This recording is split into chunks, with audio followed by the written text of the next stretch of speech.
მან ორი შვილი დაკარგა ომში და ბრძოლაში. ჩემი დიდი პატივისცემა თქვენ. ორი შვილი.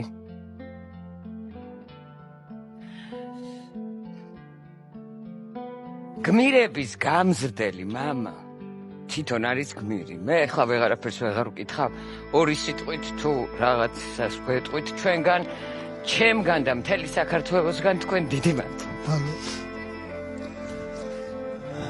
მე დავიბადე ცხინვალში. ისინი იყვნენ ცხინვალელები და სულ იმას იძახდნენ, რომ პირველ რიგში ჩვენი დასაბრუნებელია ცხინვალი.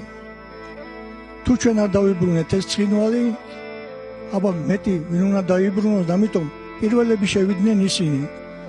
წინ მიუძღოდა 20 მეთაური გია რომელაშვილი და უკან მიყვებოდა თავისი ძმა.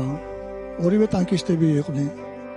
გელას ტანკი ააფეთქეს, სამშვიდობოებიდან ესროლეს და ააფეთქეს და მისი ორი წევრი გადარჩენილია, ეკიპაჟის ორი წევრი გადარჩენილია და გელამ იმისათვის რომ გამოსულიყვნენ დანარჩენები სამშვიდობოება და ტანკები გამოეყვანათ, ტყვიამფრქვევებით შეაჩერა ცოტა ხნით ტერი.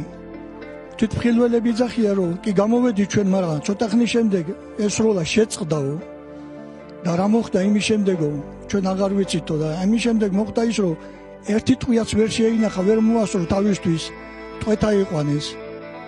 მთელი ღამე აწამეს, დილით დახვრიტეს და დასწვეს. რაც შეეხება უფროს შვილს, ოფიცერ გია რომელაშვილს, მისი მოვალეობა იყო, უნდა გასულიყო ხეობაში, პროსტორად თამარაშენში და იქ უნდა დახვედროდა სპეცნაზი. გია გავიდა იქ, მაგრამ სპეცნაზი არ დახვდა. დარჩა მარტო ამ ქალაქში და ტანკით მოძრაობდა. იქიდან რომ ბრუნდებოდა და დაინახა თავის ძმის ტანკი აფეთქებული, სამშვიდობოების კედელი შეარღვია, საიდანაც ესროდნენ და ბარანკევიჩმა, რომელიც იყო თავდაცვის მინისტრი, არ ვიცი რა ესროლა, ტანკმა თვით დეტონაცია განიცადა და მისი გვამი არ არსებობს. ესე იგი არც ერთი შვილის გვამი მე არ ვინახია.